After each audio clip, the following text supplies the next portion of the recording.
Bonjour mesdames et messieurs, dans cette vidéo nous allons réaliser du chaud-chanvre. Nous allons vous expliquer étape par étape comment nous on a fait pour réaliser les entrecolombages de cette magnifique chaumière, plutôt de cette ancienne chaumière qui a pris feu. Avant même de couler le béton de chanvre, il y a quelques étapes à ne pas sous-estimer dans la préparation. La première étape consiste à couper des lithos ajustés à la longueur des colombages. Ces lithos sont ensuite cloués sur les colombages en porte-à-faux, tout simplement pour permettre d'ajouter de la rigidité à l'ensemble, une fois le béton de chanvre mis en place. Ce système crée une accroche et une structure interne qui assure la tenue dans le temps. C'est un peu comme préparer les fondations invisibles, quoi.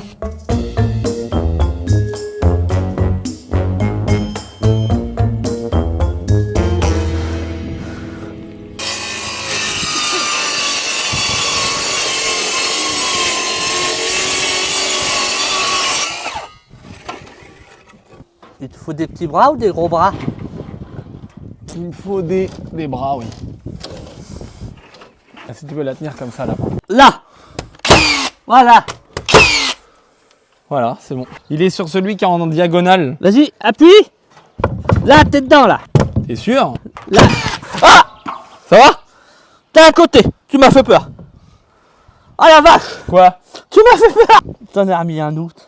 Fais attention. J'espère que t'avais pas ton doigt à côté. Non mais tu m'as fait flipper! Oh la vache!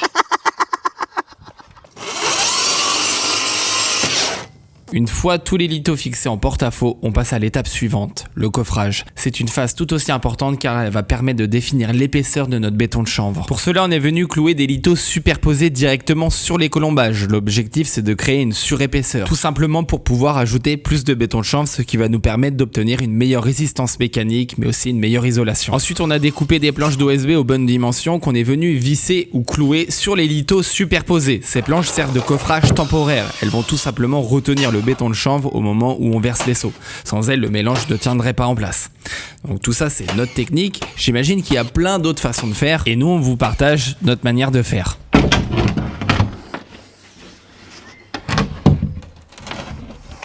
Je sais même pas où c'est la pièce. Ah, ça tient rien. T'as vu? Au hasard. Là. T'as vu?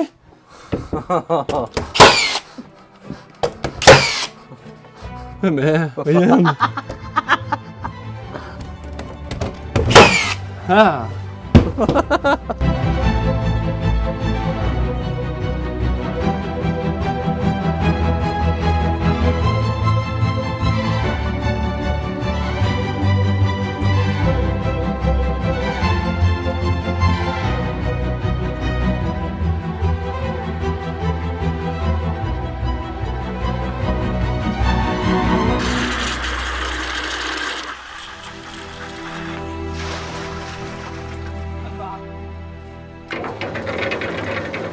On peut passer à l'étape tant attendue, la préparation du mélange. Pour ça, on utilise une bétonnière. On commence par y verser un sac de bâti-chanvre. C'est la chose spécialement formulée pour ce type de béton. On la laisse tourner quelques minutes à vide, c'est très important car ça permet à la chaux de bien se délier et d'éviter les grumeaux. Une fois que le mélange est homogène, on y ajoute un demi-sac d'isocana. L'isocana, c'est tout simplement la partie végétale des copeaux de chanvre qui ressemble à de la paille. On l'ajoute à la main petit à petit dans la bétonnière. Le but, c'est d'obtenir une texture légère, bien liée et bien aérée. J'ai oublié de préciser, on commence par mettre l'eau en premier. En l'occurrence, nous, on met 35 litres d'eau.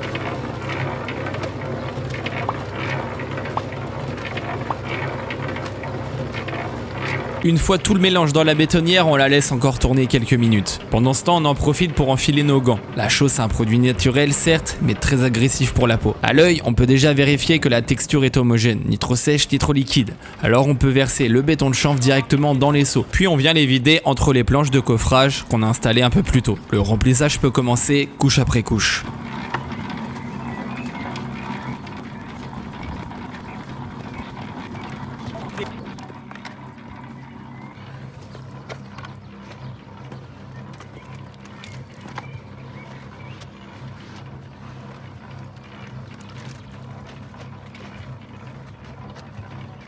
Lorsqu'on commence à remplir le coffrage, il ne faut pas aller trop vite.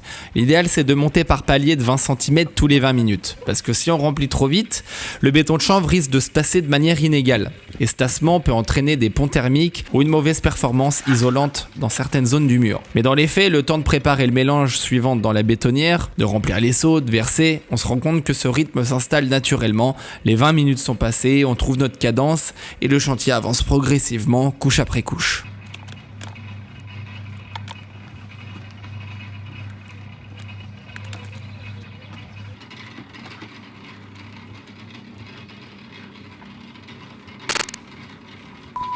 Nous sommes le lendemain après une très longue journée de travail. On peut être fier du résultat. On a déjà réussi à réaliser la moitié de la façade avant de la maison et on va déjà pouvoir décoffrer. De toute façon, le béton chanvre se tient très rapidement.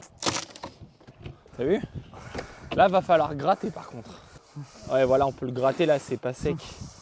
On peut enlever ce qui dépasse, parce que là, ça dépasse fortement du colombage. Et le but, c'est de retirer 2 cm à partir du colombage. Ça s'enlève tout seul. Bon, on verra ça plus tard, laissez, j'explique pour les gens qui nous regardent en vidéo. En fait, là, je suis en train d'expliquer qu'on va devoir retirer le surplus de béton de chanvre qui dépasse des colombages. Parce que dans notre préparation, on n'a pas prévu de réservation. On aurait pu, comme dans le chantier précédent, on a utilisé des plaques de polystyrène pour marquer la limite à ne pas dépasser. Mais avec l'expérience, on a trouvé ça long à mettre en place et franchement, c'est assez coûteux. Surtout sur toute une façade. Alors cette fois, on a voulu tester une autre méthode. On a tout simplement laissé le mélange dépasser légèrement pour ensuite venir le gratter à la main une fois qu'il aura commencé à sécher. L'objectif, c'est de retirer 2 cm à partir du colombage pour ensuite pouvoir appliquer un enduit final de 2 cm propre et régulier.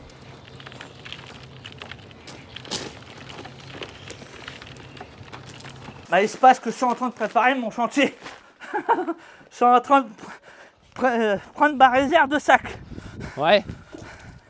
Et après? Et après, bah, je vais commencer à mettre de l'eau. Ouais. 35 litres d'eau pour un petit sac de 5 cc. Puis la moitié d'un grand de paille. Ouais. Enfin oui, de la paille. Ouais. Et là, je vais ressortir 2 grands sacs. Et après, une fois que tout ça va être arrivé là-bas, je vais pouvoir commencer à mettre ma petite toupie ou ma grande toupie en route. Ah, C'est les grands sacs comme ça. Et avec un grand sac comme ça, on fait 2 toupies. ouais. Et puis, il faut mettre un petit avant. Ok. Au début, j'avais un peu de mal, mais maintenant, ça va tout seul. Ça va tout seul. Mais t'as jamais eu de mal, lapin. Bon, au début, quand tu connais pas trop les doses, ça, au début, c'était la patronne qui le faisait. J'ai regardé, mais j'étais pas trop concentré dessus. Mais maintenant, j'ai les doses par cœur. Présente-nous vite fait ce qu'on a fait hier, lapin. Alors, hier, bah, c'est pas compliqué. Enfin, en une journée, on va dire. Alors, hier matin, on a coffré tout l'intérieur. Ouais. C'est-à-dire, mais on a mis fermé avec les planches. Puis hier après-midi, on a fait 9 toupies, Ouais. 9 bétonnières, 2 chaussons. On a recouvert, on a fermé tout ça. La moitié. La moitié, oui. Un peu moins de la moitié, parce qu'il reste 6 mètres là-bas. Mais bon, ça fait je arrondis la moitié, oui.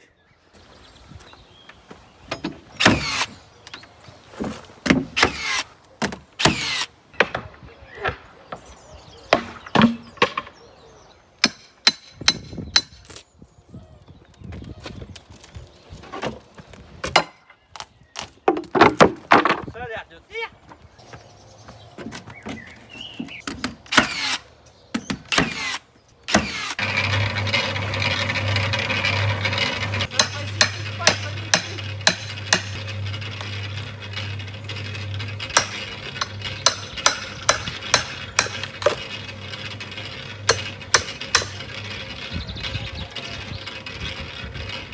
Ce qui est fascinant avec le béton de chanvre, c'est qu'il ne sert pas juste à remplir un mur. Il apporte plein de qualités naturelles qu'on ne retrouve pas dans les matériaux classiques.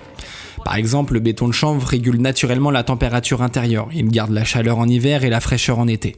Il absorbe très bien les bruits, parfait pour le calme à l'intérieur d'une maison.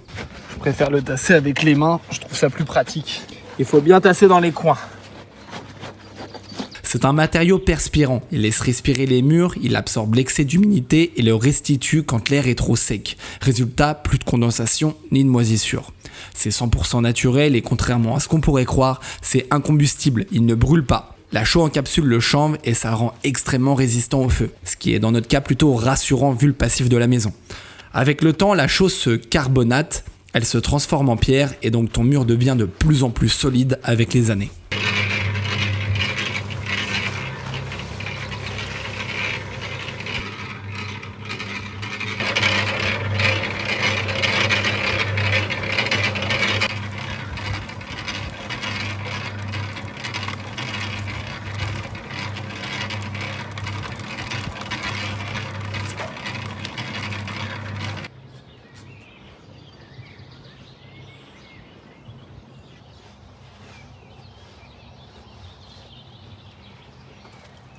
Donc là, comme on avait déjà expliqué dans la vidéo chaud chanvre précédente, des fois en décoffrant on a des gros manques. Et là, il y a eu un très gros manque. Je ne sais pas ce qui s'est passé, du coup on va compléter ça à la main. Du coup quand c'est comme ça, on ramasse ce qui est tombé, du surplus, et comme ça on peut le réutiliser. Parce qu'il est encore bien frais. Et comme ça met vraiment longtemps à sécher le chaud chanvre, on sent qu'on peut le réutiliser quoi.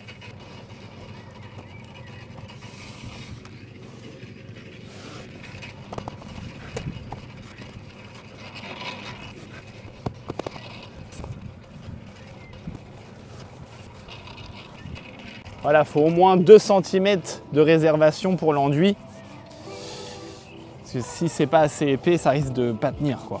Le séchage du béton de chanvre est vraiment une étape importante. C'est ce qui va garantir une bonne solidité dans le temps. Le béton de chanvre met plusieurs semaines à sécher, on compte en général entre 6 à 8 semaines pour un séchage complet, mais ça dépend vraiment des conditions climatiques et de l'épaisseur. On parle de 2 cm par semaine. Et il faut éviter à tout prix un séchage trop rapide, en plein soleil par exemple, car ça peut provoquer des fissures et nous on fait ça dans une période ensoleillée, donc on verra avec le temps. C'est pour ça que la meilleure période c'est de faire ça en automne. Et ce n'est pas nécessaire de chauffer pour accélérer, un séchage lent et naturel est préférable.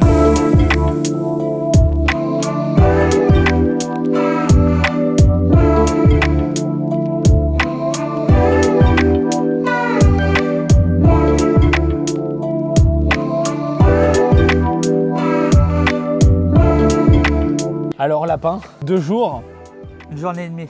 une journée et demie pardon, Ça n'a pas mis la journée à finir. pour terminer ça.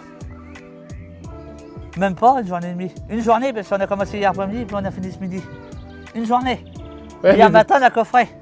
ouais, mais le coffrage ça fait partie du chantier lapin. Oui mais bon, si tu comptes le coffrage, oui mais si moi je parlais que du chauchon. Ça fait une journée du chauchon. Ouais. Hier après-midi puis ce matin. T'as vu, c'est impressionnant lapin, on croirait une maison neuve. Bah là pour le coup, elle va être vraiment neuve, oui.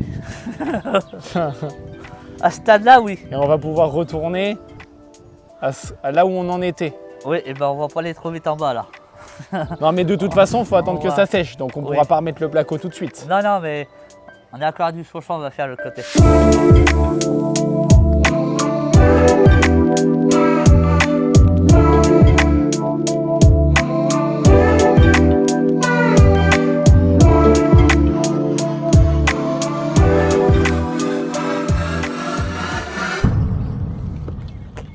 Ben Bavette, il va avoir chaud en cul tantôt. Pourquoi? 27. 27 degrés? Ouais. Bah, à part mercredi, tu vois, un peu d'eau mercredi matin, mais c'était pas méchant.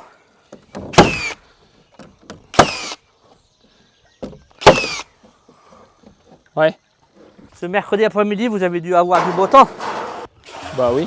Puis hier, pareil. Mais il a fait beau hier. Bah oui, non, mais il y a que mercredi matin que ça a tombé. Le cloueur, j'en ai pas besoin, moi, ici. Ouais mais moi j'en ai besoin lapin. Ah ouais, pour ça, tu l'as posé là. Je vois que ça te travaille le cloueur. T'inquiète pas, c'est parce que moi j'en ai besoin. Je sais que toi t'en as pas besoin. C'était pour taquiner depuis 2 jours. Ça me manquait depuis avant-hier. Bah ouais, moi aussi tu m'as manqué là-bas. Quand je vois la bouille du Ricanius, tu sais, même quand t'es pas là, j'ai encore le rire du Ricanius dans la tête. Ah bon? Ouais. Tu vas pas me dire que t'avais encore le rire au moment du mariage quand même. Ah si, toujours. Ah bon? Bah j'ai toujours ton rire en tête. Hein. Puis tantôt, tu vas pas avoir le temps de gratter tout ça. Ah bah si. Tantôt? Ah bah je vais gratter, oui. Entre gratter ça, coffret et piton. Bah j'ai pas le choix. Ou alors je préfère tondre plus tard. C'est plus important de gratter que de tondre là. Ouais, bon. Et là les amis, on est en train de décoffrer. Comme ça on récupère les planches là pour les mettre de l'autre côté. M'en doutais. On peut pas décoffrer là. Malheureusement.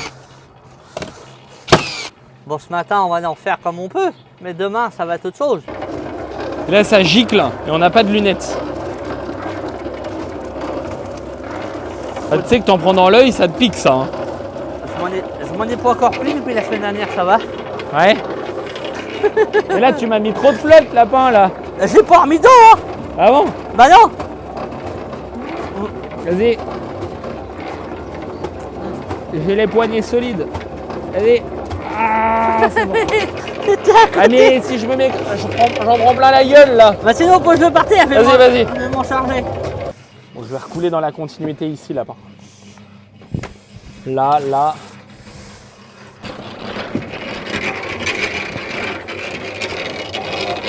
On attaque la dernière partie de la maison, la façade arrière. C'est la dernière ligne droite pour le béton de chambre et autant vous dire qu'on commence à avoir le coup de main. Mais c'est aussi l'occasion pour vous parler un peu du budget, combien ça coûte le béton de chanvre. En moyenne, il faut compter entre 100 et 130 € par mètre cube pour les matériaux seuls, chaud plus chanvre. Et tout dépend des marques également. Mais pour une maison ancienne, avec des murs à isoler entre colombages comme chez nous, ça représente environ 25 à 40 € du mètre carré selon l'épaisseur.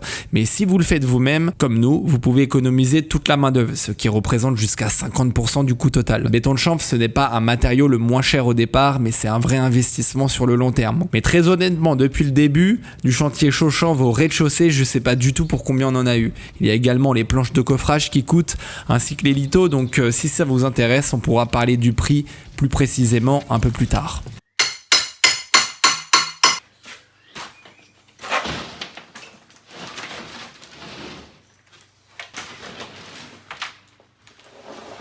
Les amis, très honnêtement, celle-là, je galère à l'enlever. En fait, elle est bloquée. Il y a les rails. Bon, les rails, c'est une chose, mais on voit que là-haut, la force, c'est pas toujours si simple.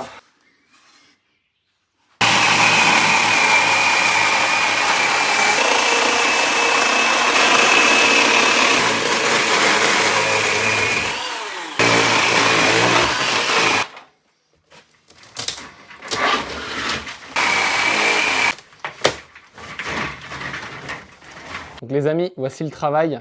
Je viens de décoffrer, je vous montre de l'intérieur ce que ça donne. C'est bien lisse. On peut apercevoir qu'ici, il y a des manques. Alors c'est moins épais qu'à l'étage, mais on est sur une prestation quand même qui est mieux que ce qu'il y avait d'origine. Au niveau de la terre, c'était vraiment pas épais du tout. Et là, on est parti sur une épaisseur de entre 15 et 16 cm. Voilà. Bon, il y a des manques par moment parce qu'on voit le bois. C'était en fait ce qui servait à maintenir les planches d'OSB qui sont juste là. Voilà, ça va pouvoir maintenant sécher tranquillement.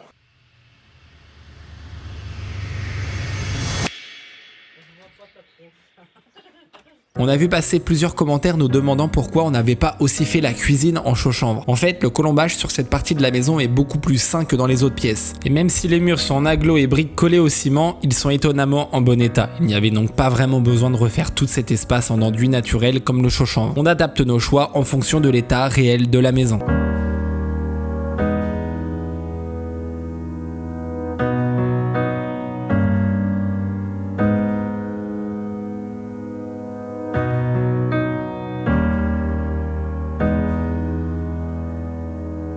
Qu'est-ce qu'on pourrait rajouter de plus qu'on n'a pas dit sur le chaud chanvre lapin?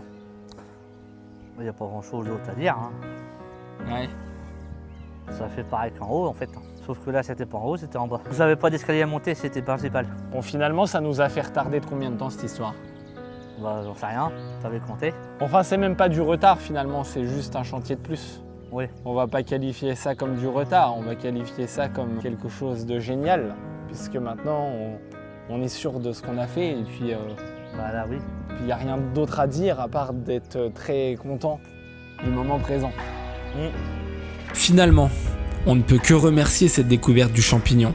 Oui, il aurait pu mettre en péril le bâtiment, mais aujourd'hui, avec du recul, je le vois comme un cadeau caché. Cette épreuve, aussi dure soit-elle, est déjà derrière nous. Et je la remercie du fond du cœur. Parce que c'est grâce à elle, grâce aux mauvaises surprises, aux doutes, aux remises en question, qu'on a pris les bonnes décisions. On a tout refait en chaud chanvre avec conviction. Et aujourd'hui, on est heureux de voir cette ancienne chaumière marquée par l'incendie franchir une étape essentielle dans sa renaissance. Et les amis, il y a une chose qui est très importante pour nous, c'est de mettre un petit commentaire et un pouce bleu. Voilà, ça nous aide énormément à diffuser la vidéo davantage sur YouTube et ça va nous permettre de continuer à produire du contenu de bonne qualité comme ceci.